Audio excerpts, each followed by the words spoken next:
আচ্ছা, তো জৈব রসায়ন, জৈব রসায়ন যদি আগে সংজ্ঞাটা আমরা একটু জানি। জৈব রসায়ন বা জৈব যৌগ এটার সংজ্ঞা হলো যে হাইড্রোকার্বন মানে হলো হাইড্রোজেন আর কার্বন মিলে যে যৌগগুলো গঠন করে সেগুলোকে বলে হাইড্রোকার্বন। হাইড্রোকার্বন এবং এদের জাতক সমূহকে জৈব যৌগ বলে। জাতক মানে হলো যে হাইড্রোকার্বন আছে এবং হাইড্রোকার্বন থেকে আরো অনেক কিছু তৈরি হয় বিক্রিয়ার মাধ্যমে। ও যেসব জিনিস তৈরি হয় ওগুলাকে আমরা জৈব যৌগ বলবো। ঠিক আছে। আর অজৈব যৌগ মানে হলো সেখানে কার্বন হাইড্রোজেন এগুলো থাকবে না, ওগুলো হলো অজৈব যৌগ। তো জৈব যৌগের ডিরেক্ট প্রকারভেদে আসে। জৈব যৌগের প্রকারভেদটা মেডিকেল ভর্তি পরীক্ষায় অনেক বেশি আসে, আমি দেখছি। মানে কোনটা অ্যালিফ্যাটিক যৌগ কোনটা অ্যারোমেটিক। তো জৈব যৌগের যদি প্রকারভেদ করি তো এটা হলো জৈব যৌগ। তো এটা দুইটা ভাগ হয়, একটা হলো অ্যালিফ্যাটিক যৌগ আর একটা হলো অ্যারোমেটিক যৌগ। একটা হলো অ্যালিফ্যাটিক যৌগ আর একটা অ্যারোমেটিক যৌগ। এটা অ্যালিফ্যাটিক আর একটা হলো অ্যারোমেটিক। অ্যারোমেটিক তাহলে দুইটা যৌগ, জৈব যৌগের মেইন যদি প্রকারভেদ, একটা হলো অ্যালিফ্যাটিক যৌগ আর একটা হলো অ্যারোমেটিক যৌগ। এরপর অ্যালিফ্যাটিক যৌগের মধ্যে দুইটা ভাগে ভাগ করা যায়। আবার অ্যালিফ্যাটিক যৌগকে দুইটা ভাগে ভাগ করা যায়। দুইটা ভাগটা হলো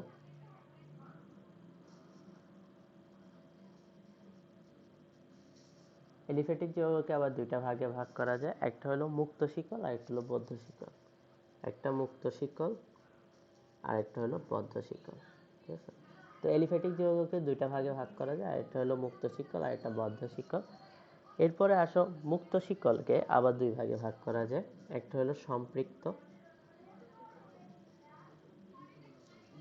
আর একটা হলো অসম্পৃক্ত। একটা হলো সম্পৃক্ত আর একটা হলো অসম্পৃক্ত। এটা হলো মুক্ত শিকল যৌগকে ভাগ করা যায়।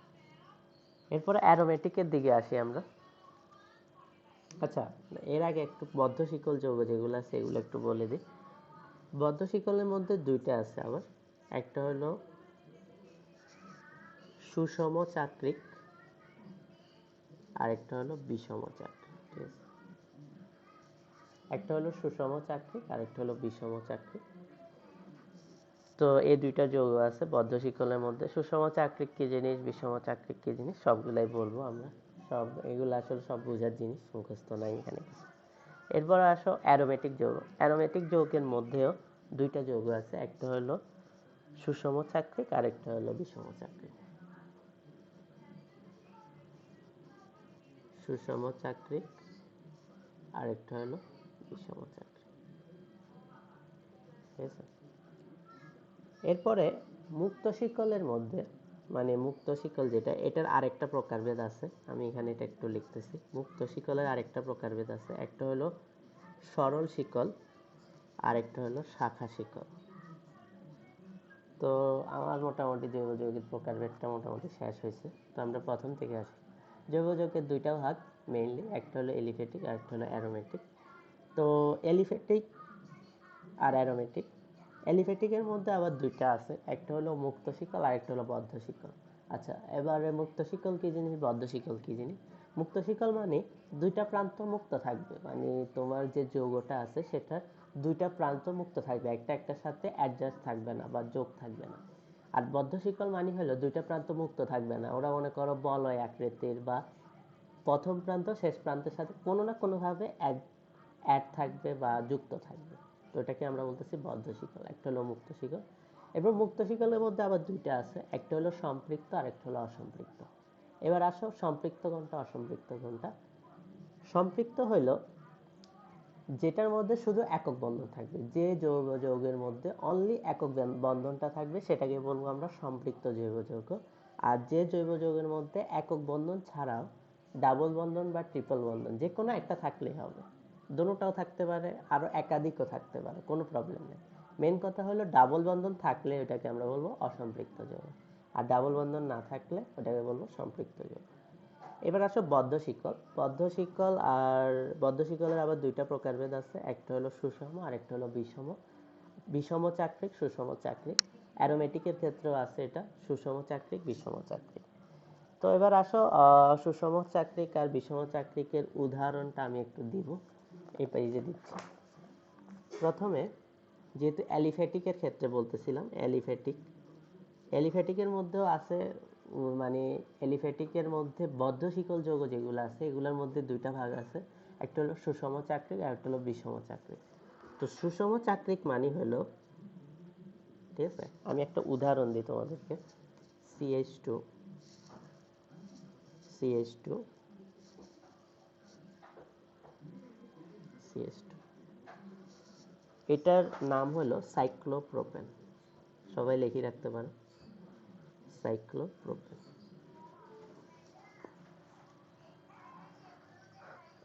তো সাইক্লোপ্রোপেন এটা মানে হলো যে সুষম চাকরিক যৌগ।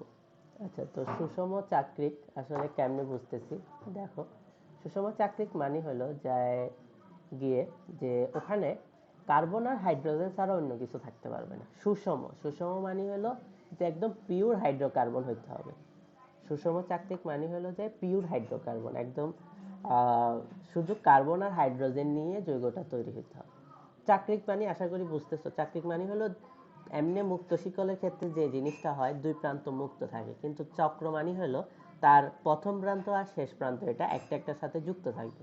দেখো এখানে তুমি বলতে পারবা যদি এটা প্রথম প্রান্ত, এটা যদি দ্বিতীয় প্রান্ত, প্রথম প্রান্ত এটা যদি শেষ প্রান্ত ধরো, তাহলে কিন্তু তারা যুক্ত আছে কোনো একটা জিনিসের মাধ্যমে, তাহলে অবশ্যই এটাকে আমরা বলতে পারি চাকরিক যৌগ। তো চাকরিক, হ্যাঁ বলো।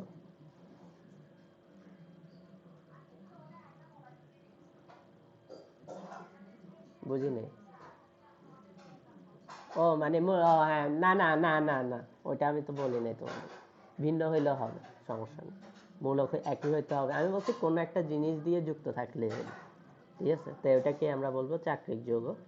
তো চাকরিক যৌগের মধ্যে একটা হলো সুষম চাকরিক আর একটা হলো বিষম চাকরিক। সুষম চাকরিকের বৈশিষ্ট্যটা হলো সেখানে কার্বন আর হাইড্রোজেন ছাড়া অন্য কিছু থাকবে না, শুধু অনলি কার্বন আর হাইড্রোজেন থাকবে।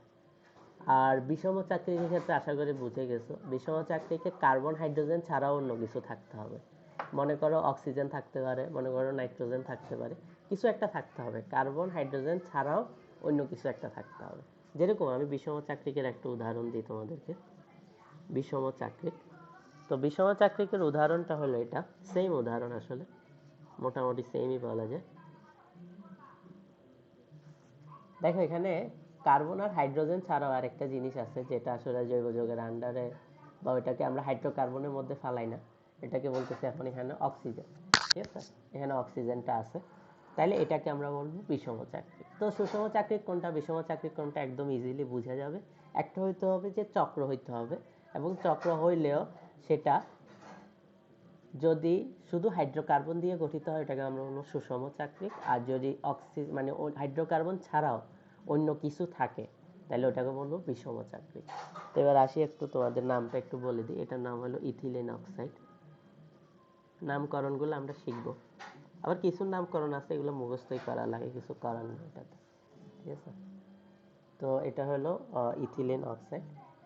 তো ইথিলিন অক্সাইড যেটা, এটা CH2O মাঝখানে। এবার আসো অ্যারোমেটিক যৌগে আসি। এতক্ষণ এটা বলতেছিলাম এলিফ্যাটিক যৌগ নিয়ে, অ্যারোমেটিক যৌগ। তো অ্যারোমেটিক যৌগের ক্ষেত্রে একটু খেয়াল করো, অ্যারোমেটিক যৌগের ক্ষেত্রেও সুষম চাকরিক আছে, বিষম চাকরিক আছে। আমার উদাহরণ একদমই সেম। আচ্ছা, অ্যারোমেটিক যৌগ কোনগুলারে বলে আমি বলি। অ্যারোমেটিক যৌগ ওগুলাকে বলবে যেগুলা বেনজিন বলয় তৈরি করবে, মানে বেনজিনের আকৃতিতে তার কাছে থাকবে। ঠিক আছে, তো এগুলো আশা করি মোটামুটি সবার আইডিয়া আছে যে বেনজিন বলয় কোন কোন যৌগের মধ্যে থাকে, কোনটার মধ্যে থাকে না। আর যদি আইডিয়া না থাকে অবশ্যই মুখস্থ করতে হবে। ঠিক আছে, আর এমনি এগুলো বিক্রিয়া পড়তে পড়তে মোটামুটি আমাদের মনে হয়ে যাবে কোনটার মধ্যে বেনজিন বলয় থাকে, কোনটার মধ্যে বেনজিন বলয় থাকে না। তো এখন বেনজিন বলয় থাকলে ওটাকে আমরা বলবো অ্যারোমেটিক যৌগ। এখন আসো এই যে এটা একটা বেনজিন, এটা যদি আমি গোল দিই এখানে, এটা একটা বেনজিন। তো এই বেনজিনটা এটা কি সুষম চাকরিক নাকি বিষম চাকরিক এটা জানতে হবে। এটা হবে সুষম চাকরিক, সেম সুষম। এখানেও সুষম আর বিষম মানে একই জিনিস। এখানে আসলে সুষম মানে হইলো কার্বন আর হাইড্রোজেন ছাড়া অন্য কিছু থাকতে পারবে না, তাইলে ওইটাকে আমরা বলবো সুষম চাকরিক। আর বিষম চাকরিক মানে কার্বন আর হাইড্রোজেন ছাড়াও অন্য কিছু থাকবে। ঠিক আছে, বিষম চাকরিক মানে কার্বন আর হাইড্রোজেন ছাড়াও অন্য কিছু থাকবে। তো আমি তোমাদেরকে একটা উদাহরণ দিয়ে দেখাচ্ছি।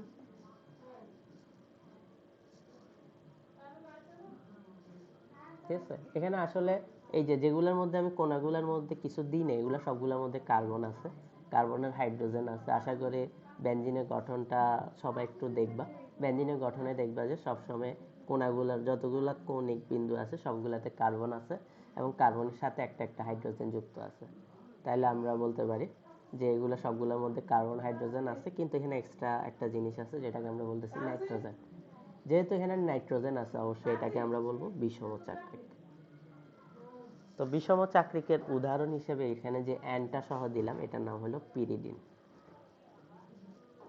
ঠিক আছে, আচ্ছা এখন আসি তোমাদের পরীক্ষায় কিরকম আসবে। পরীক্ষা আসলে ডিরেক্ট এরকমই আসে যে নিচে কোনটি সুষম চাকরিক, নিচে কোনটি বিষম চাকরিক, তারপর অনেক সময় বৈশিষ্ট্য দিয়ে আসে সুষম চাকরিকের বৈশিষ্ট্য কি, বিষম চাকরিকের বৈশিষ্ট্য কি। সুষম চাকরিকের বৈশিষ্ট্য মানে হলো যে সুষম মানেই হলো যে ওর মধ্যে কার্বন আর হাইড্রোজেন ছাড়া অন্য কিছু থাকবে না। আর বিষম মানে তার মধ্যে কার্বন আর হাইড্রোজেন ছাড়াও অন্য কিছু থাকতে পারে, নাইট্রোজেন অক্সিজেন কিছু একটা থাকবে এক্সট্রা। ঠিক আছে, তো এটা হলো বিষম চাকরিক। আর উদাহরণগুলো একটু মুখস্থ করতে হবে, কিছু করার নেই। এবং এই উদাহরণগুলো অনেক বেশি ইম্পর্টেন্ট, হয়তো ডাইজেস্টে এগুলা বেশি পাবা। ডাইজেস্টে আছে একদম সুন্দর করে ওরা উদাহরণ দেয়া আছে, কোন যৌগ কিসের উদাহরণ। তো আমি বলবো যে তোমরা অ্যালিফ্যাটিকের মধ্যে যে চাকরিক যৌগগুলো আছে আর অ্যারোমেটিকের মধ্যে যে চাকরিক যৌগগুলো আছে, ঠিক আছে, এগুলার উদাহরণগুলো মাস্ট মুখস্থ করবা, কারণ ওগুলা বোঝা যায় না। তুমি যদি নাম দেখো, নাম দেখলে হয়তো বা বুঝতে পারবা না এটা কি, কিসে হয়েছে।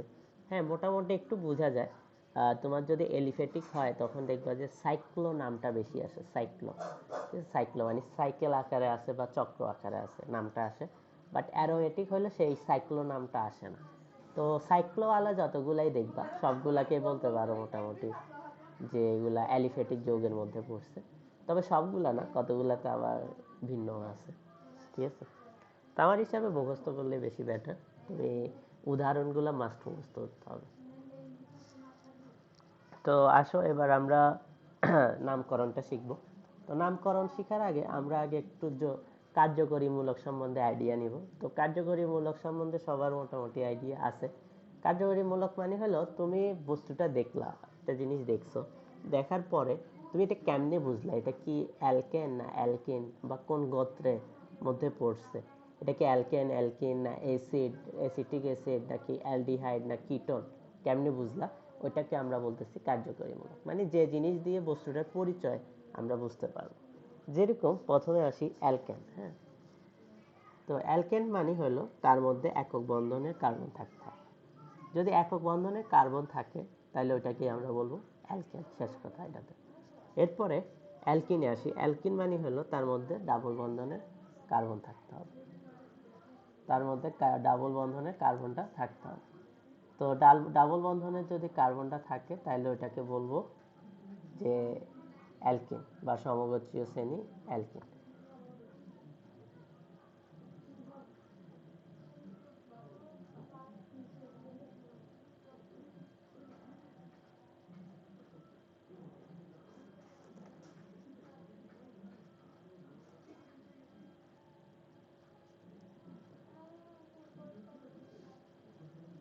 আচ্ছা,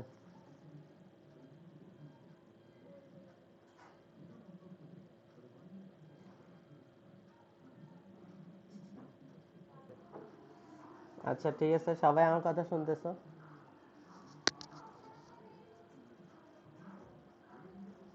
আচ্ছা, তো আমরা মোটামুটি জৈব যৌগের প্রকারভেদ শিখছি, এখন কার্যকরীমূলকগুলো শিখতেছি। তো যদি অ্যালকেন হয় তাহলে কার্বন কার্বন এক এক বন্ধন থাকবে, অ্যালকেন। ঠিক আছে, যদি অ্যালকিন হয় তাহলে কার্বন কার্বন দ্বিবন্ধন থাকবে। যদি অ্যালকাইন হয় তাহলে কার্বন কার্বন তিন বন্ধন থাকবে। ঠিক আছে, অ্যালকিন অ্যালকাইন অ্যালকিন অ্যালকাইন অ্যালকেন।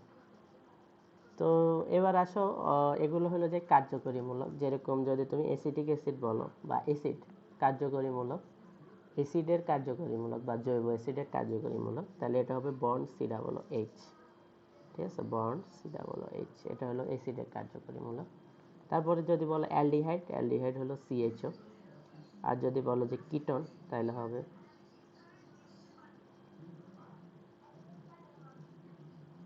আসলে সিও আর কি, তো এভাবে লিখতে পারো সিও, সি ডাবল বন ও, সি ডাবল বন ও, এটা হলো যে তুমি দুইটা হাত বের হয় এটা, তো সি ডাবল বন ও, এটা হলো কিটোনের কার্যকরীমূলক। তো অবশ্যই কার্যকরীমূলকগুলো মুখস্থ রাখতে হবে, মাস্ট, এটা অবশ্যই লাগবে। তো অ্যালকেনের হলো যায় সিএইচওটা হলো অ্যালডিহাইড,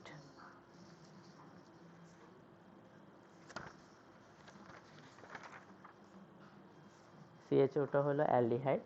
আচ্ছা, আমি প্রথম থেকে একবার বলে দিচ্ছি। অ্যালকেন হলো একক বন্ধন, তারপর অ্যালকিন হলো দ্বিবন্ধন, অ্যালকাইন হলো তিন বন্ধন ত্রিবন্ধন, অ্যালকোহল, অ্যালকোহল হলো যে ওএইচ, বন্ড ওএইচ। তারপরে হলো অ্যালডিহাইড, এটা হলো সিএইচও। আর ফ্যাটি অ্যাসিড, এটা হলো যে সি ডাবল ও এইচ।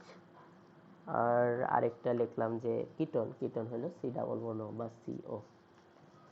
তো এগুলো হলো যে কার্যকরীমূলক, এগুলো দেখলে তুমি জিনিসটাকে চিনবা যে এটা অ্যালকেন নাকি অ্যালকিন নাকি অ্যালকাইন, বা যেটা হোক, জৈব যৌগের মধ্যে যেটা আছে সেটা নাই, তো এটা চিনা যায়। তো এবার আসি আমরা এখানে, অ্যালকেন গেল, অ্যালকিন গেল, অ্যালকাইন বা কার্যকরীমূলকগুলো গেল। তো নামকরণটা আসলে কিভাবে করতে হয়, এটা প্রথম থেকে আসতেছি আমি, একদম অ্যালকেন থেকে সবগুলোর নামকরণ শিখাবো, একদম যতগুলো আছে আলাদা আলাদা নামকরণ, নিয়মও আলাদা আলাদা। আমি সবগুলো আলাদা আলাদা নিয়মগুলো বলবো কীভাবে করতে হয় নামকরণটা। তো আসি, প্রথমে আসি অ্যালকেন। আচ্ছা, অ্যালকেন নিয়ে যেহেতু আলোচনা করতেছি, অ্যালকেনের নামকরণটা শিখবো। অ্যালকেন নিয়ে যেহেতু আলোচনা করতেছি, তো অ্যালকেন নিয়ে আলোচনা করলে আগে অ্যালকেনের সাধারণ সংকেতটা একটু আমরা শিখে নিই। সাধারণ সংকেতটা কি? অ্যালকেনের সাধারণ সংকেত হলো CN H2N+2। এগুলো আসলে মেডিকেল ভর্তি পরীক্ষায় আসে। CnH2n+2, এটা হলো যে অ্যালকেনের সাধারণ সংকেত। এখন আসো এন মানে কি? এন মানে হলো 1 2 3 4 5 6, যতগুলো আছে, ঠিক আছে? তো সেটা হলো এন। তো এখানে যদি তুমি 1 বসাও, মনে করো CN, এন এর মান 1 বসাও, তাহলে 1 বসাইলে প্রথম যে মৌল বা যে বস্তুটা আসবে বা যে যৌগটা আসবে সেটা হলো যে CH4 আসবে। দেখো এন এর মান 1 বসাইলে C1, আর এখানে 1 বসাইলে 4 আসবে, তাহলে এটা হবে CH4। আর CH4 এর নাম আমরা বলি যে মিথেন। তো এবার আসি মিথেন। মিথেন, তারপরে ইথেন, বিভিন্ন নামকরণ আছে, এগুলা মোটামুটি আমরা সবাই জানি। তো সবগুলা নামগুলো একটু মুখস্থ রাখবে, আমি একবার বলে দিচ্ছি। প্রথমে যদি একটা কার্বন থাকে, ওইটাকে আমরা বলি, ওইটার নামকরণে আমরা যে শব্দটা ইউজ করি ওটা হলো মিথ, বা মিথেনের যে মিথ, ওটা ইউজ করি। আর কার্বন যদি দুইটা থাকে, কার্বন সংখ্যা যদি দুইটা থাকে, তাহলে ইথ ইউজ করি। তারপরে কার্বন সংখ্যা তিনটা থাকলে ওটাকে বলি আমরা প্রোপ। তারপর কার্বন সংখ্যা চারটা থাকলে ওটাকে আমরা বলি বিউটেন বা বিউট। তারপর কার্বন সংখ্যা পাঁচটা থাকলে ওটাকে বলি আমরা প্যান্টা অথবা প্যান্টেনও বলা হয়। তারপর কার্বন সংখ্যা ছয়টা থাকলে এটা হ্যাক্সা বলা হয় বা হ্যাক্সেন বলি আমরা অ্যালকেনের ক্ষেত্রে। কার্বন সংখ্যা সাতটা থাকলে এটাকে হ্যাপ্টা বলা হয়। কার্বন সংখ্যা আটটা থাকলে এটা অক্টা বলা হয়। কার্বন সংখ্যা নয়টা থাকলে ননেন বলে বা ননা বলে। আর কার্বন সংখ্যা 10টা থাকলে এটাকে আমরা বলি ডেক অথবা ডেকেন। তো আমরা প্রথমে একটা ছোটখাটো নাম শিখি। মনে করো এটা এরকম একটা যৌগ দিল,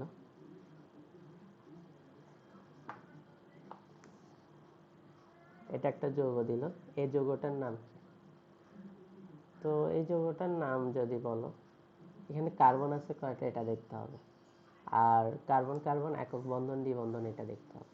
তো দেখে বোঝা যাচ্ছে এখানে শুধু কার্বন কার্বন একক বন্ধন আছে, ঠিক আছে, কার্বন কার্বন একক বন্ধন আছে, কোনো দ্বিবন্ধন নাই কার্বনের সাথে।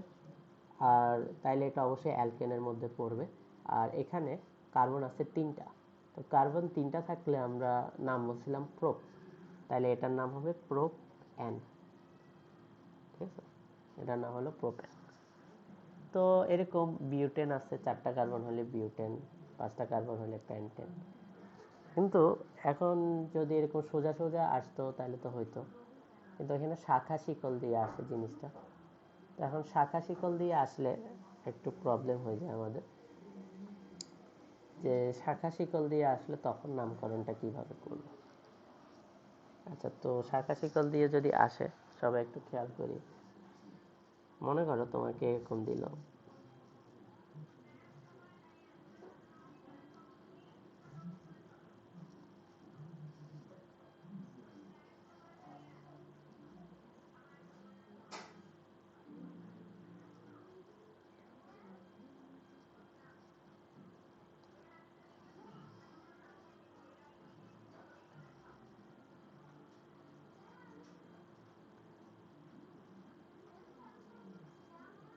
তো সবাই একটু খেয়াল করো এই যৌগটার নাম আসলে আমি কি বলবো।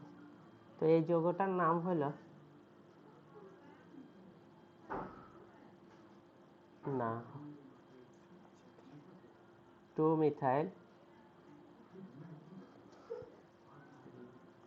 2 মিথাইল প্যান্টেন, ঠিক আছে। তো এখানে দেখো, এখানে আসলে আমরা এই জিনিসটা খেয়াল করব যে আমাদের যে শাখা শিকলটা আছে সেটা আসলে কোন জায়গাতে লাগানো আছে। তো এখানে আসলে দেখো শাখা শিকলটা এই যে, এটা হলো শাখা শিকল।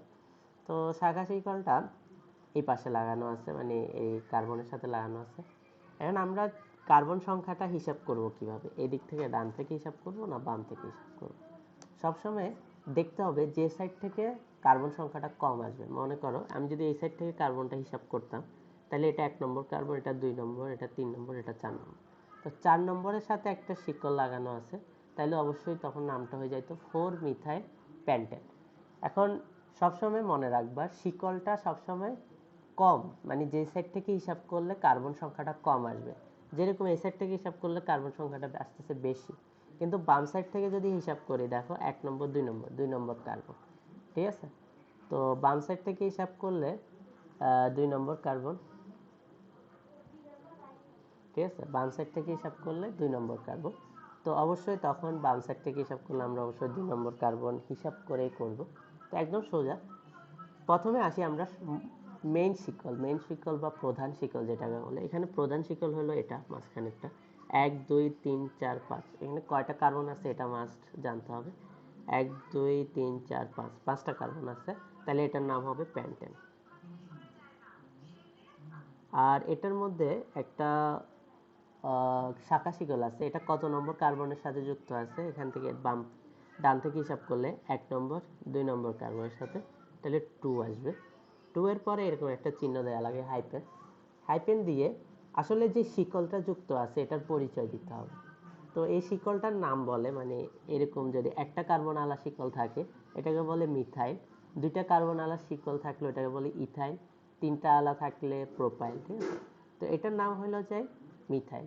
তাইলে অবশ্যই এই শিকলটার নাম মিথাইল, তাহলে আমরা লিখতে পারি 2 মিথাইল প্যান্টেন। তো এই যৌগটার নাম হলো 2 মিথাইল প্যান্টেন,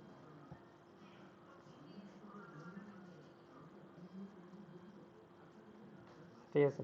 এটা হলো যে 2 মিথাইল প্যান্টেন। তো এটা আসতে পারে, এটা ইম্পর্টেন্ট। তাইলে এখানে একটা জিনিস আমরা শিখছি যে নামকরণের ক্ষেত্রে সবসময় মনে রাখবো যে সাইড থেকে হিসাব করলে কার্বন সংখ্যাটা কম আসবে, সবসময় সেটা হিসাব করবো, ঠিক আছে। এরপরে আসো আরেকটা দেখাই, যদি আরেকটা আমরা দেখাইতে যাই।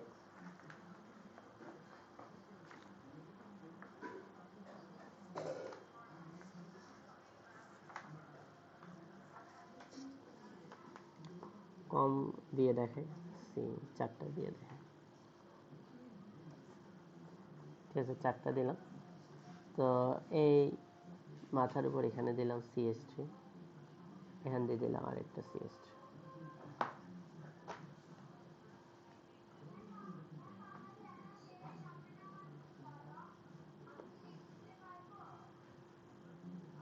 হ্যাঁ ঠিক আছে, 2,2 ডাইমিথাইল বিউটেন।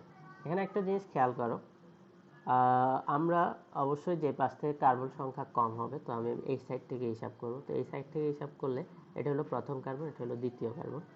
তাহলে দেখো দ্বিতীয় কার্বনের সাথে দুইটা মূলক যুক্ত আছে, এদিকে একটা উপরে আছে একটা CH3, নিচে আরেকটা আছে CH3।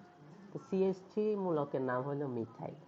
তো মিথাইল কয়টা যুক্ত আছে? অবশ্যই দুইটা মিথাইল যুক্ত আছে, 2 নম্বর কার্বনের সাথে দুইটা মিথাইল যুক্ত আছে। তো এখানে নামকরণটা হবে এরকম, 2,2। যেহেতু দুইটা যুক্ত আছে দুইবার উল্লেখ করতে হবে। আমি বলতেছি একবার উল্লেখ করলে উত্তরটা ভুল হবে। দুইটা যেহেতু আছে তাহলে অবশ্যই জায়গার নামটা দুইবার ইউজ করতে হবে। যেরকম এটা 2 নম্বর কার্বন, তাহলে 2,2 দুইবার ইউজ করছে। তারপর একটা হাইপেন দিবা, এরপরে ডাইমিথাইল, ডাইমিথাইল বিউটেন, ঠিক আছে। 2,2 ডাইমিথাইল বিউটেন। ডাইমিথাইল কেন বলতেছি? মিথাইল আশা করি বুঝছো, CH3 জন্য মিথাইল বলছি। ডাই বলতেছি কারণ হলো এখানে দুইটা আছে, দুইটা থাকলে ডাই বলবা, তিনটা থাকলে ট্রাই বলবা। এর উপর তোমাদের যায় না, চারটা হলে টেট্রা বলে, অতটুকু যায় না, ট্রাই পর্যন্ত যাইতে পারে। তো দুইটা যদি যুক্ত থাকে তাহলে এটা হলো ডাই, আর যদি তিনটা যুক্ত থাকে তাহলে এটা হবে ট্রাই, ঠিক আছে। তো এটা হবে ডাইমিথাইল বিউটেন, 2,2 ডাইমিথাইল। না, দেখো ইথাইল, শোনো শোনো শোনো, ডাই ইথাইল মানে হলো ইথাইল মূলকটা দেখতে এরকম, এরকম না, এটা হলো যে মিথাইল মূলক। ইথাইল মূলকে এরকম থাকবে জিনিসটা, ঠিক আছে, C2H5 একসাথে থাকবে জয়েন্ট আকারে। জিনিসটা হলো তুমি যদি শিকলের মধ্যে লিখতে যাও এরকম আসবে,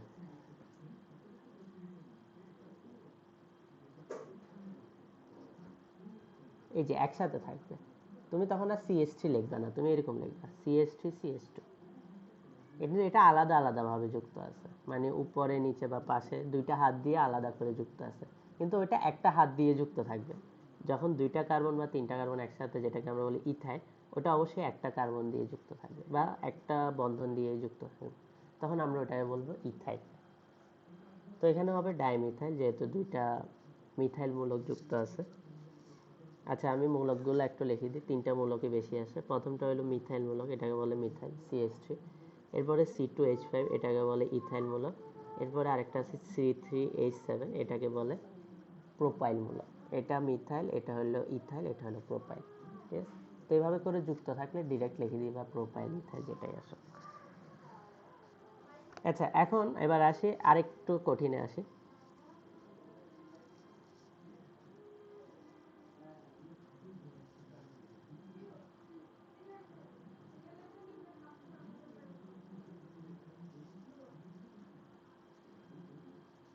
সবাই নামটা একটু বলে ফেলো দেখি কি হবে এটা করতে।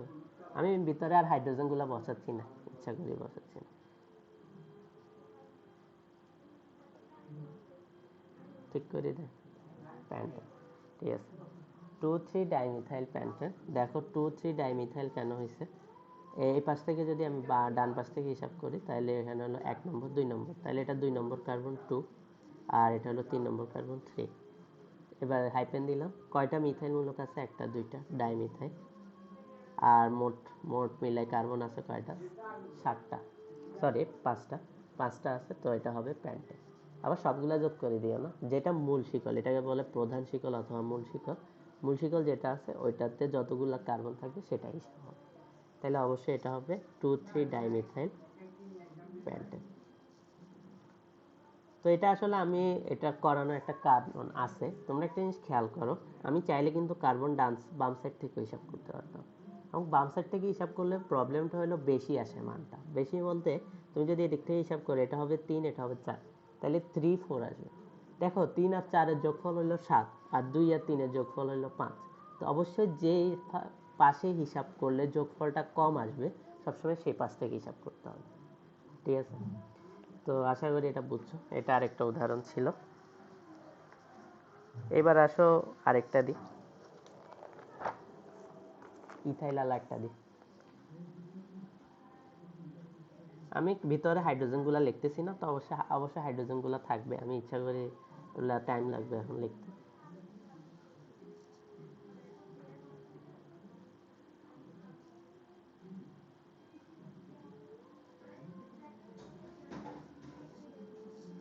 দেখি এটার নাম বলো।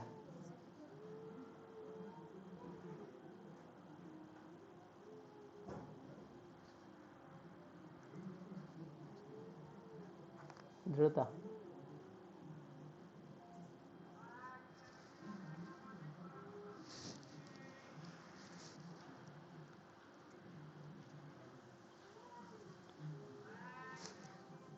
তোমার ইচ্ছা, যেহেতু দোনো দিক দিয়ে সেম, তুমি ইচ্ছা মতো করো না।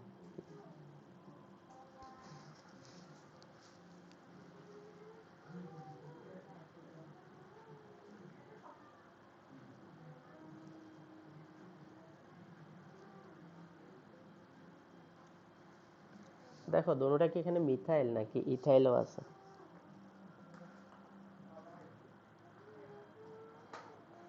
এখানে কি দোনোটা ইথাইল?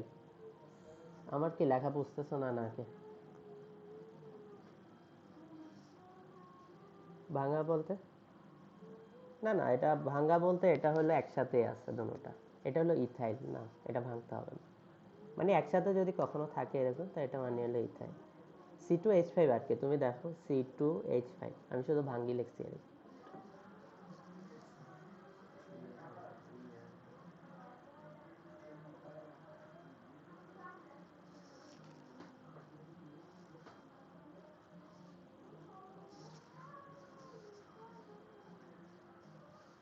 আচ্ছা,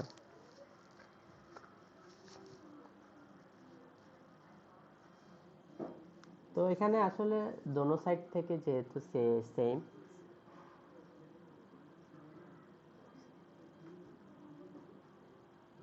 হ্যাঁ দোনো সাইড থেকে যেহেতু সেম, তো তুমি এক পাশ থেকে করলেই হবে, এখানে কোনো ভুল নাই।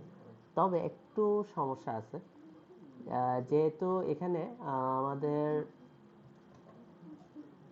কোনটা, হ্যাঁ অ্যালফাবেট হিসাবে কোনটা আগে আসতেছে, ইথাইল ই। দেখো আমি যদি মূলকগুলো একটু লিখি, একটা হলো মিথাইল আর একটা হলো ইথাইল, হ্যাঁ। তাহলে একটা শুরু হচ্ছে এম দিয়ে আর একটা শুরু হচ্ছে ই দিয়ে। তো অবশ্যই অ্যালফাবেটে হিসাবে যেটা আগে আসবে, আমাদের অ্যালফাবেটিক হিসাবে আগে মানে যে ABCDতে আগে পরে ই, তাহলে অবশ্যই আমাকে ইথাইলটা আগে উচ্চারণ করতে হবে বা আগে বলতে হবে, মিথাইলটা পরে বলতে হবে। এখন দেখো ইথাইলটা আসলে কত নম্বর কার্বনের সাথে যুক্ত আছে, একটু জিনিস খেয়াল করো। ইথাইলটা আচ্ছা হ্যাঁ 3 নম্বর। ইথাইল 2 নম্বর, আসলে তুমি এই সাইড থেকে হিসাব করো, যেহেতু আমি ওই সাইড থেকে হিসাব করিও না, কারণ অবশ্যই দোনোটা নাম হয়, কিন্তু এখানে যেহেতু আমি ইথাইলটা আগে উচ্চারণ করতেছি, অবশ্যই ইথাইলটাকে প্রাধান্য দিব। ঠিক আছে, তো ইথাইলকে যদি প্রাধান্য দিই, অবশ্যই এই সাইড থেকে ইথাইলটা কাছে। দেখো, তো এই সাইড থেকে যেহেতু ইথাইলটা কাছে, তাহলে আমি লিখতে পারি 2 ইথাইল কমা 3 মিথাইল। ঠিক আছে, তারপরে হলো বিউটেন। 2 ethyl 3 methyl butane. তো ভিন্ন ভিন্ন যদি কার্যকরী মূলক থাকে, তাহলে অবশ্যই ফোকাসিং হয় কেন,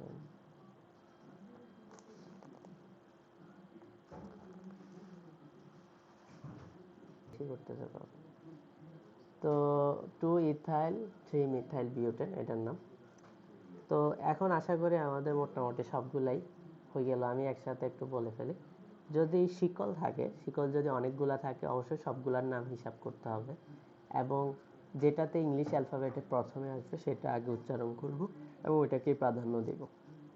ঠিক আছে, এরপরে আর 2 ইথাইল 3 মিথাইল বিউটেন আর মূল শিকলটা সবসময় হিসাব করব। তারপরে যদি দুইটা থাকে তাহলে ডাই বলবো, আর তিনটা থাকলে ট্রাই বলবো। যে এখানে কিন্তু দুইটাও নেই তিনটাও নেই, মানে একই রকমের দুইটা কোথাও নাই, আবার একই রকমের তিনটাও কোথাও নেই। ঠিক আছে, তো যেহেতু ভিন্ন ভিন্ন আছে, নামগুলো আমরা ভিন্ন ভিন্ন, 2 ইথাইল 3 মিথাইল বিউটেন। তো এটা হলো নামকরণ। আর আরো কঠিন নামকরণ আছে আসলে, কিন্তু এত কঠিন হয়তো বা আসবে না, তাও আমি একটা শুধু করাবো এখানে। আসলে এখানে হলো কি, একটা জিনিস আছে যে মূল শিকল, মূল শিকল নির্বাচন করাটা একটু কঠিন হয়ে যায়। ঠিক আছে, মূল শিকল নির্বাচন করা, যদি বলো যে মূল শিকল,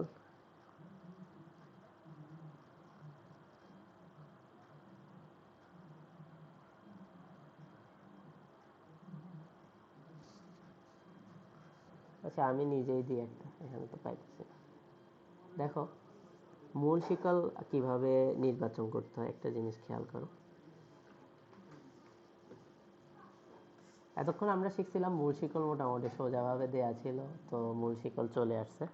তো এখন মূল শিকল আসলে আগে নির্বাচন করতে হয়, তারপরে আমরা হিসাব করতে হয় যে 2 মিথাইল কোথায় দিব, 3 মিথাইল কোথায় দিব। তো মূল শিকলটা আমি একটু কিভাবে নির্বাচন করতে হয় দেখেছি।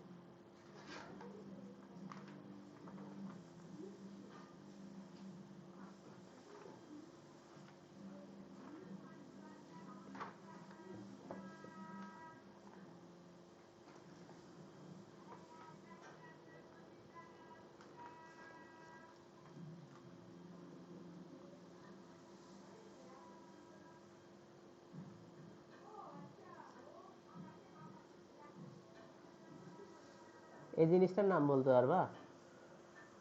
সবাই দেখি বলতে পারলে শেষ, এটাই লাস্ট।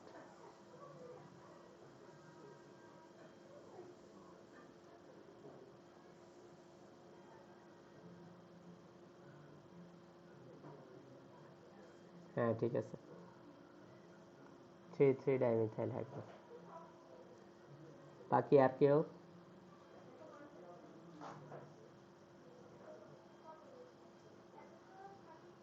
3,3 dimethyl hexane. ঠিক আছে, কেন তারা বলে দিচ্ছে 3,3 ডাইমিথাইল হেক্সেন, কারণ এখানে মূল শিকল সবসময় মনে রাখবা যে পাশ থেকে হিসাব করলে কার্বন সংখ্যা বেশি আসবে। দেখো আমি যদি এভাবে যাই, বাম থেকে ডানে যাই কার্বনের জন্য 1 2 3, তাহলে এখানে 3টা কার্বন আসতেছে। যদি এভাবে যাই, এইভাবে কার্বন এদিক থেকে এভাবে ডাইনে যায়, তাহলে এটা হবে 1টা 2টা 3টা 4টা কার্বন। তাহলে এখানেও কার্বন সংখ্যা আসতেছে 4টা। মূল শিকলে সবসময় কার্বন সংখ্যা বেশি থাকতে হবে, মানে তুমি এমনভাবে শিকলটা হিসাব করতে হবে যেন কার্বন সংখ্যা সবচেয়ে বেশি থাকে। দেখো আমি যদি এভাবে হিসাব করি জিনিসটা, এদিক থেকে হিসাব করি 1টা 2টা 3টা 4টা 5টা 6টা, 6টা কার্বন আসতেছে এভাবে যদি হিসাব করি, তাহলে আমার মূল শিকল হলো এটা, এই পুরাটা হলো মূল শিকল, এটুক হলো মূল শিকল। তো এটা যদি মূল শিকল হয় তাহলে আমার নামকরণটাও এই শিকল অনুসারেই হবে। বাকি যে দুইটা আছে, এই দুইটা তখন শাখা শিকল হিসেবে পরিণত হবে। তো মূল শিকল নির্বাচন করার জন্য অবশ্যই আমাকে কার্বনটার সংখ্যাটা গুণ করে, মানে যোগ করে দেখতে হবে কোন সাইড থেকে কার্বন সংখ্যাটা বেশি আসতেছে, ওইটাকে আমরা মূল শিকল ধরবো। বাকি মূল শিকল ছাড়া বাকি যে দুইটা বা তিনটা থাকবে ওগুলো সব থাকবে শাখা শিকল। তাহলে দেখো এটাকে যদি আমি মূল শিকল ধরি, এই দুইটা হলো তার শাখা, এটা একটা শাখা এটা একটা শাখা, তাহলে দুটোটা শাখাই হলো কি মিথাইল, তাহলে অবশ্যই মিথাইলই হবে, দুটোটাই ডাইমিথাইল হবে। এখন আমি যদি বলি কত নম্বর কার্বনের সাথে যুক্ত আছে, এদিক থেকে হিসাব করি 1 2 3, 3 নম্বর কার্বনের সাথে দুইটা মিথাইল যুক্ত আছে, তাহলে আমি বলতে পারি 3 ডাইমিথাইল। আর এখানে মূল শিকলটা কত কার্বন দেখো, 1টা 2টা 3টা 4টা 5টা 6টা, তাহলে হেক্সেন। তো এই জিনিসটা আসলে মনে রাখলে মোটামুটি অ্যালকেনের যত কিছু আছে, যতগুলা নামকরণ আছে নিজেরাই করতে পারবা। তবে অবশ্যই প্র্যাকটিস করতে হবে, বইতে অনেকগুলো আছে প্র্যাকটিস করার জন্য, ওইগুলা দিয়ে অবশ্যই প্র্যাকটিস করতে হবে। এগুলো ভার্সিটি পরীক্ষা বেশি আসে নামকরণগুলো, যে হ্যাক্সেন, তারপরে মানে যাই হোক শাখা শিকল দিয়ে বড় সড়ো করে আসে, এরকম বলে যে এটি নিচে কোনটি, এই নামটি নিচে কোনটি সঠিক বা সঠিক নয়, এরকম আসে। তো এই অ্যালকেন গেল। এখন অ্যালকেন পারলে মোটামুটি অ্যালকিন অ্যালকাইন এগুলো হয়ে যায়, এগুলো এত কঠিন কিছু না। তো এরপরে আসি আমি অ্যালকিনে। অ্যালকিনের নামকরণটা কিরকম হয় একটু দেখো, মনে করো আগে অ্যালকিনের নামকরণটা দেখাচ্ছি, এরপরে শাখা শিকল দিয়ে কঠিনগুলা দেখাবো। অ্যালকিন 2 3টা দেখাইলে হয়ে যাবে, 1 2 3 4 5, 5টা। হ্যাঁ, তো আমার ডাবল বন্ধনটা এখানে আছে, এই জায়গায় ডাবল বন্ধনটা আছে, আর সবগুলো মনে করে দেয়া আছে। এখন এটার নামকরণ কি হবে দেখে বলতে পারবো?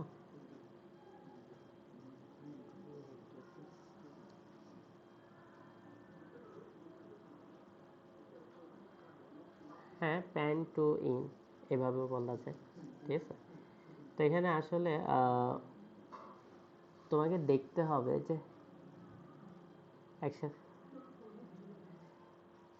না টু না না না টু প্যান্টিন বলতে পারবো না, প্যান্টিন টু বলতে হবে, ঠিক আছে। এই যে কার্যকরীমূলক কত নম্বরে আছে এটা পরে বলতে হয় সবসময়। প্যান্টিন টু বলতে পারো, অথবা ওই যেটা বলছে প্যান্ট টু ইন, মাঝখানে টুটা দিতে পারো, ঠিক আছে। এখানে একটু খেয়াল করো, দুই কেন বলতেছি, তিন বলতেছি না কেন। সবসময় মনে রাখবে এখানে আমি এটা কেমনে বুঝলাম যে এটা অ্যালকিন হবে। অ্যালকিন হওয়ার কারণ হলো যেহেতু এখানে একটা ডাবল বন্ধন আছে, এটা অ্যালকিন হবে শিওর। তো অ্যালকিন যেহেতু হবে, কয়টা কার্বন আছে, একটা দুইটা তিনটা চারটা পাঁচটা কার্বন আছে, তো পাঁচটা হলে প্যান্টিন হবে। কিন্তু কত নম্বর বন্ধনে তার ডাবল বন্ধন আছে, যেরকম এখানে হলো এই যে 2 নম্বর বন্ধন যেটা আছে, এই 2 নম্বর বন্ধনে তার ডাবল বন্ধন আছে, যার 2 নম্বর জায়গায় তার ডাবল বন্ধন আছে, তাহলে এখানে হবে প্যান্টিন টু। তো এখন তোমরা বলতে পারো এই পাশ থেকে হিসাব করলে, এই পাশ থেকে হিসাব করলে দেখো ডাবল বন্ধনটা কিন্তু 3 নম্বরে পড়ে যাচ্ছে, 1 2 3, তাহলে এই পাশে হিসাব করলে হবে না, ঠিক আছে। তো অবশ্যই এই পাশ থেকে বাম সাইড থেকে হিসাব করতে হবে, তাহলে এটা 2 নম্বরে বন্ধনে আসে, তো 2 নম্বর বন্ধন যেহেতু আছে তাহলে আমরা এটা বলতে পারি প্যান্টিন টু। এরপরে আসো প্যান্টিন টু গেল, দেখি এটা পারো নাকি, একটা দিচ্ছি আবার। আমি শুধু এইচগুলো দিতে চাচ্ছি না, এগুলো টাইম খায় বেশি, দরকার নেই এগুলো। এইচগুলো তোমরা হাত খালি হিসাবে বসাবো, যতটুকু হাত খালি আছে ওই হিসাবে বসাই দিই। এটার নাম বলতে পারবা?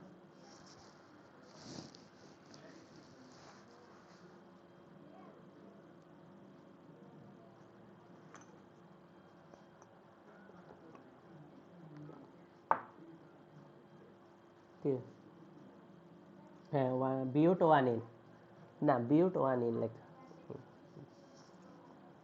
অথবা হ্যাঁ বিটুইন ওয়ান বলা যাবে, হ্যাঁ বিটুইন ওয়ান বলা যাবে, ঠিক আছে। এখানে একটা জিনিস খেয়াল করো, যখন কতক্ষণ আগে আমরা একটা জিনিস করছিলাম যে যে সাইড থেকে শাখা শিকলটা হিসাবে কম ছিল সেটা হিসাব করতাম সবসময়, ঠিক আছে। মনে করো আমি বাম সাইড থেকে হিসাব শুরু করছি, বাম সাইড থেকে যদি হিসাব করি তাহলে আমার এখানে কার্বন আসে 2 নম্বরটা, আর যদি ডান সাইড থেকে হিসাব করি মানে এই সাইড থেকে হিসাব করি তাহলে আমার কার্বন আসে 3 নম্বরটা। কিন্তু যখন আসলে অ্যালকিন চলে আসবে তখন আর আমরা শাখা শিকলটা দেখি লাভ হবে না, তখন দেখতে আমার কার্যকরী মূলকটা কোথায় আছে।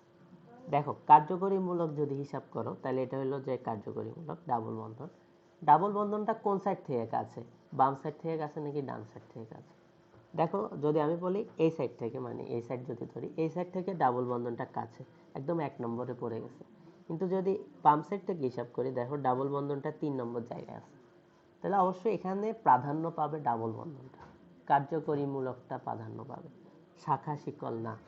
বারবার বলতেছি শাখা শিকল এখানে প্রাধান্য পাবে না, এখানে কার্যকরী মূলকটা প্রাধান্য পাবে। তো যেহেতু কার্যকরী মূলক এই সাইড থেকে কাছে আছে তাহলে অবশ্যই আমার কাউন্টিংটা এই সাইড থেকে করতে হবে, তাহলে এটা হবে 1 নম্বর কার্বন, এটা হবে 2 নম্বর কার্বন, এটা হবে 3 নম্বর কার্বন, এটা হবে 4 নম্বর কার্বন। তাহলে আমি যদি হিসাব করি এটা আসবে 3 3, 3 নম্বর কার্বনে 2টা আছে, dimethyl butene two, butene two, অথবা বিউট টু ইন এভাবে লিখতে পারো, সমস্যা নেই, বিউটিন টু, ঠিক আছে। সরি বিউটিন ওয়ান হবে, কারণ এখানে 1 নম্বর বন্ধনে ডাবলটা আছে, ঠিক আছে, বিউটিন ওয়ান। আচ্ছা যাই হোক, তো এই জিনিসটা ভালো করে মনে রাখবা, কার্যকরী মূলক আগে, তারপরে যাই হলো শাখা শিকল। তো কার্যকরী মূলক আগে প্রাধান্য পাবে। এবার লাস্ট একটা দিই, 3 নম্বর অ্যালকিন থেকে একটা দিচ্ছি।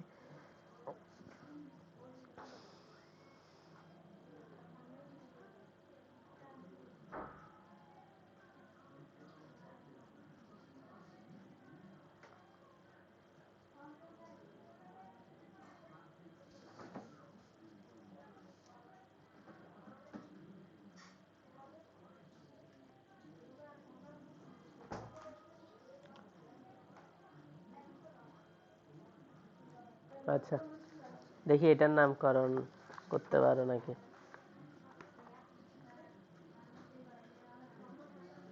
একটু ভাবি চিন্তে করিও, ঠিক আছে।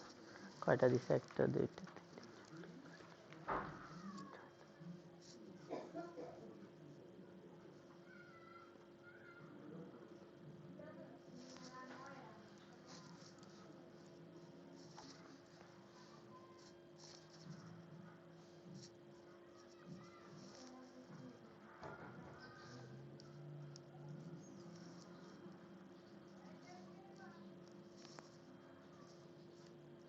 এটার নাম বলো।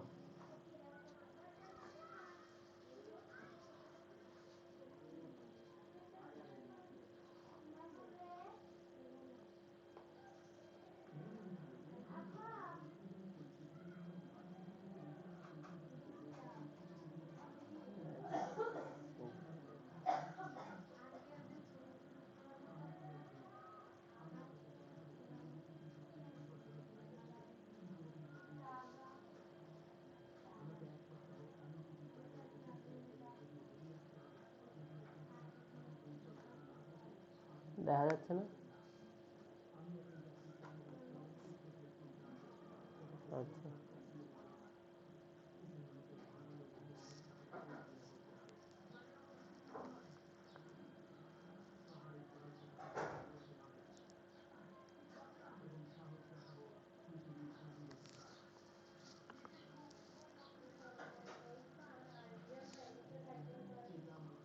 না না, এটা এটা তো আরে এটা হলো প্রোপাইল মূলক আর কি।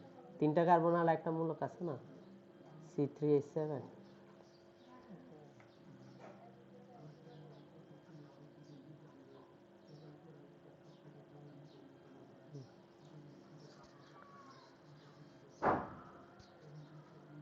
ঠিক আছে, তো বলো না।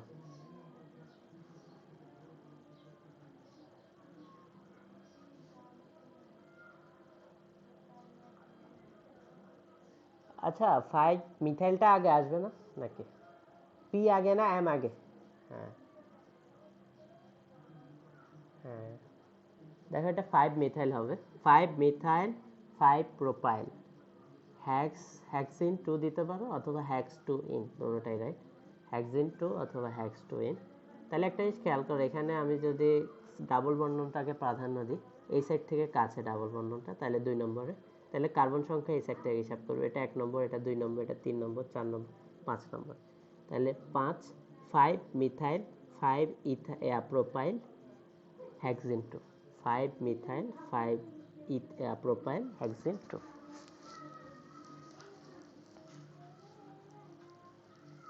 ঠিক আছে, আর এটা একটু লাস্ট একটু মনে রাখতে হবে। আমি আর ওই যে এখানেও কিন্তু ওই যে মুক্ত সরি মূল শিকলটা যে হিসাব করা লাগে, এখানেও কিন্তু এটা আছে যে সবচেয়ে বড় শিকল যে পাশ থেকে হবে অবশ্যই সেটা মূল শিকল। তো এটা অবশ্যই মনে রাখবো সবসময়। ঠিক আছে, আচ্ছা দেখি এটা নিজেদের মাথা খাটাই করতে পারো নাকি।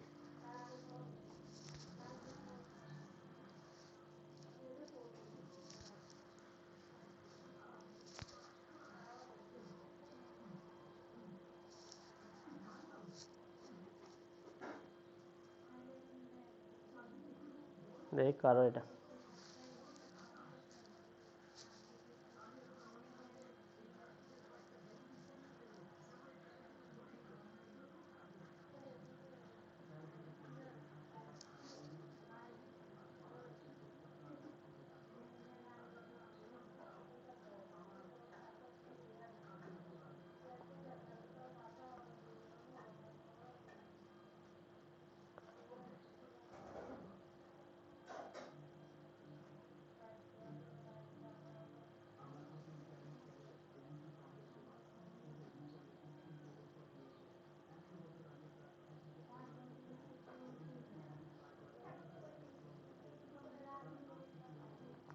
হয়নি। এই দেখো এটা কিন্তু মিথাইল না, CH3 না।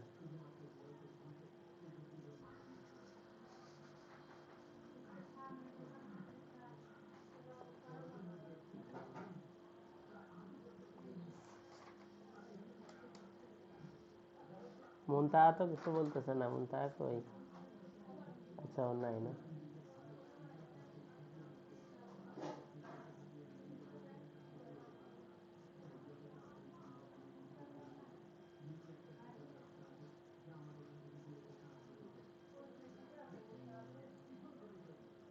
পারবা না?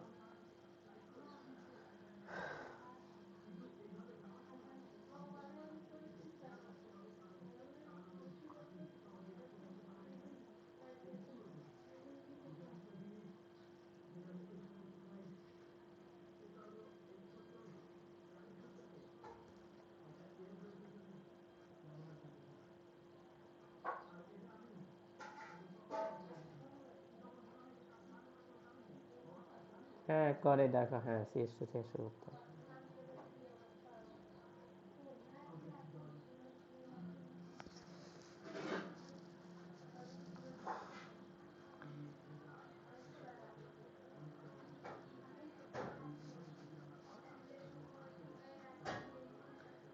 হ্যাঁ হয়েছে, শুধু আগে পরে হয়ে গেছে আর কি।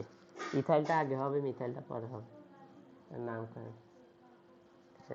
হয়েছে। দেখো একটু কি জিনিসটা খেয়াল করো, যখন ডাবল বন্ধন থাকবে শুধু, তখন ডাবল বন্ধনকে প্রাধান্য দিবে, সবসময় ডাবল বন্ধনকে। তাহলে অবশ্যই এই কার্বনটা মূল শিকলের মধ্যে যুক্ত থাকবে, মূল শিকলের মধ্যে এই কার্বনটা আসবে। তো তুমি যদি বলো যে এটা মূল শিকল, তাহলে ভুল, জিরো। অবশ্যই এই সাইড থেকে হিসাব করতে হবে। তো এখান থেকে হিসাব করো, এদিক থেকে কার্বনটা হিসাব করলে এখানে 1 নম্বর কার্বন 1 2 3 4, এদিকে 4টা আসতেছে, এদিক থেকে হিসাব করলে আমার সেম আসবে 1 2 3 4। তো এটা আমি বাম সাইডেরটা হিসাব করব, কারণ এই জিনিসটাকে মূল শিকল হিসাব করব। আমি একদম সিলেক্ট করে দিচ্ছি একদম, এটা হলো মূল শিকল, এই জায়গা থেকে ডান সাইডে, সরি বাম সাইডে। তাহলে দেখো এটা যদি মূল শিকল হয়, এটা হলো তার শাখা শিকল, এটাও একটা শাখা শিকল। আর এটা যেহেতু মূল শিকল, মূল শিকলে কয়টা কার্বন আছে দেখো, 1টা 2টা 3টা 4টা, 4টা কার্বন আছে, তাহলে অবশ্যই বিউট, বিউট হবে। তো এখন মূল শিকলের একদম প্রথমটা, এটা হলো প্রথমটা। তো প্রথম বন্ধনেই আমার ডাবল বন্ধন আছে, তাহলে অবশ্যই বিউটিন 1 হবে। কিন্তু কার্বন যদি হিসাব করি, মূল শিকল যদি এটা ধরি, এটা হলো 1 নম্বর কার্বন, এটা হলো 2 নম্বর কার্বন, এটা 3 নম্বর কার্বন, এটা 4 নম্বর কার্বন। এখন দেখো 2 নম্বর কার্বনের সাথে একটা মূলক যুক্ত আছে, 3 নম্বর কার্বনের সাথে আরেকটা মূলক যুক্ত আছে। তো এখন 2 নম্বর কার্বনের সাথে যে মূলকটা যুক্ত আছে, এটাকে আমরা নাম দিতে পারি ইথাইল। ইথাইল দিতে পারি কারণ হলো এখানে কার্বন 2টা আছে, তাহলে অবশ্যই 2 ইথাইল। আর যদি এ পাশে হিসাব করি, এটা হলো 3, তাহলে এটা হবে 3 মিথাইল। আর এখানে যেহেতু 4টা কার্বন, তাহলে এটা হলো বিউটিন 1 বা বিউট 1 ইন, এটাও লেখা যাবে। তাহলে সবসময় মনে রাখবা, মূল শিকল নির্বাচন করার ক্ষেত্রে কার্যকরী মূলককে সবসময় প্রাধান্য দিবা। তো এখানে কার্যকরী মূলক, এখানে কার্যকরী মূলক হলো ডাবল বন্ধনটা।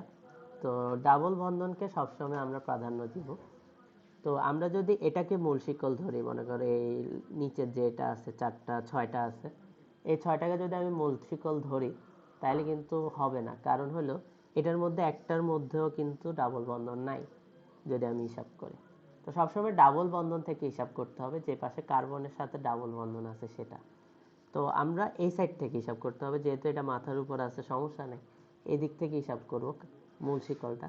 তো মূল শিকল যদি এখান থেকে হিসাব করি, তো আমি জিনিসটা এভাবে যেতে পারি, এভাবে করে যে এভাবে যাইতে পারি, আবার ডান সাইডে যেতে পারি, দুইটা হয়, এদিকেও যাইতে পারে আবার এদিকেও যাইতে পারে।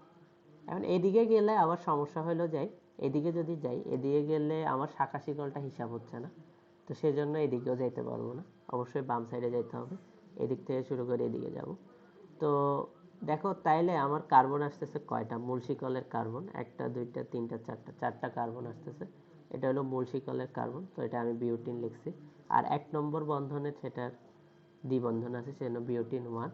আর যদি আমি বলি যে শাখা কি কি আছে, যেহেতু এটা পুরাটা এখান থেকে একটু এটা মূল শিকল, তাহলে এটা হলো একটা শাখা শিকল, এটা আরেকটা শাখা শিকল। তো এটা শাখা শিকলটা হলো ইথাইল, আর এটা হলো যে মিথাইল। তাহলে 2 নম্বর কার্বনের সাথে যেটা যুক্ত আছে এটা হলো ইথাইল, 2 ইথাইল। আর 3 নম্বর কার্বনের সাথে যেটা যুক্ত আছে এটা হলো 3 মিথাইল, আর এটা হবে বিউটিন 1। তো এটা হয়তো বা ছোটোখাটো নাম, বাট এটাতে ভুল হয়ে যায়, কারণ হলো আমরা অতটুকু খেয়াল করি না যে এখানে মাথার উপর যে ডাবল বন্ধনটা আছে এটা হিসাব করা লাগবে, বা ওই জায়গা থেকে মূল শিকলটা হিসাব করতে হবে। তো এটা বোঝানোর জন্য আসলে এই উদাহরণটা দেয়া। তো এরপরে আছে অ্যালকাইন, আজকে হয়তো অ্যালকাইন পর্যন্ত করানো যাবে যা মনে হচ্ছে।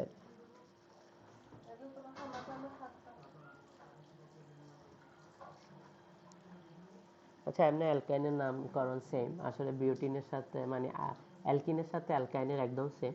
মনে করো এটা দিলাম, এখানে দেখো 3 নম্বর বন্ধনটা কোথায় আছে, এটা আছে এক নম্বর মানে ট্রিপল বন্ধন, এটা এক নম্বরে বন্ধনের জায়গা আছে, তাইলে এটাকে আমি নাম দিব বিউটাইন। ঠিক আছে, টাইন মানে হলো যে অ্যালকাইন, বিউটাইন 1 দিব। যদি মাঝখানে থাকতো তাহলে বিউটাইন 2 দিতাম। ঠিক আছে, বিউটাইন 2 দিতাম, নইলে এখানে হলো বিউটাইন 1 দিব। যদি মাঝখানে ট্রিপল বন্ধনটা থাকতো বিউটাইন 2 দিতাম। একদম সেম, অ্যালকিনের সাথে একদম সেম। তো 5টা কার্বন নিয়েছি, এই 5টা কার্বনের মধ্যে মনে করো এই জায়গায় একটা ডাবল বন্ধন আছে, এই জায়গায় একটা ডাবল বন্ধন আছে। এখন নামকরণটা কিভাবে করবা দিয়ে বলো তো, এই যৌগটার নামকরণ কি হবে?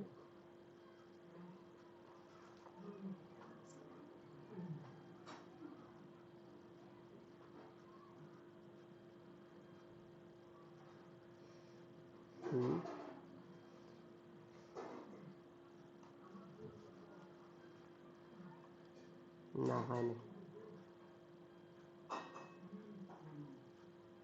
ইন হবে, ইন, আইন না। হ্যাঁ, ইন। ঠিক আছে, হয়েছে। ওটা ওটা ঠিক আছে।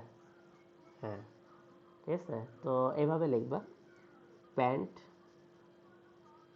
2 3 এরপরে ইন।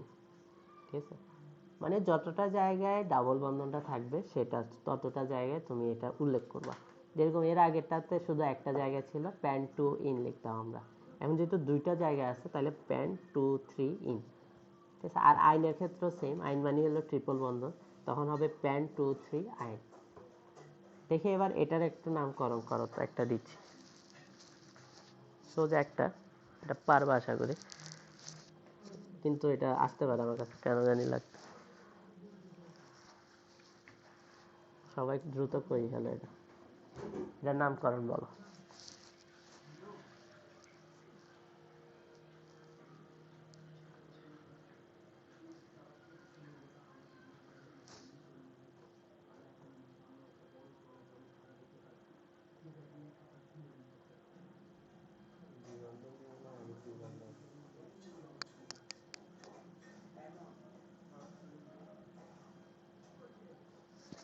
তারা দেখে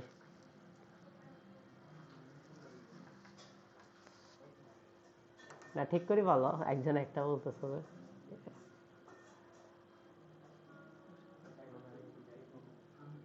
আচ্ছা, বিউট 193। আচ্ছা, আরেকজন কি বললা?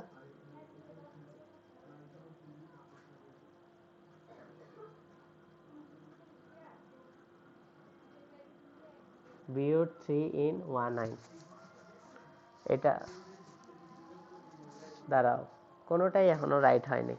কিরে বাবা। আচ্ছা দাঁড়াও, আমি এটার উত্তর বলে দিচ্ছি। যে এটা বলছে আমি কনফিউজ হয়ে গেছি কে কোনটা বলছে, বুঝতেছি না। এটার উত্তর হলো বিউট 1 ইন 3 আইন।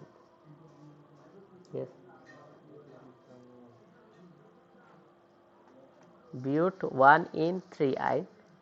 তবে হ্যাঁ, আর কেউ যদি বলো যে বিউট 1 ইন 3 আইন, তবে এখানে ট্রিপল বন্ধনটাকে বেশি প্রাধান্য দিতে হবে। যদি কেউ বলে থাকো যে 3 ইন 1 আইন, এটা যদি বলো তাইলেও হয়, রাইট। তাহলে আমি বলবো বিউট, আমার কাছে ওইটা বেশি পারফেক্ট, 1 ইন 3 আইন, এটা আমার বেশি পারফেক্ট লাগতেছে। কারণ সবসময় প্রাধান্য দিব ট্রিপল বন্ধনকে, দ্বিবন্ধনকে প্রাধান্য দিব না। তো এটা কে বলছে কে জানে, সবাই দেখলাম ইন আইন ইন আইন বলছো, এটা যে বলছে সেটা রাইট। বিউট 1 ইন 3 আইন। ও আচ্ছা, সরি সরি, আমার ভুল হয়ে গেছে।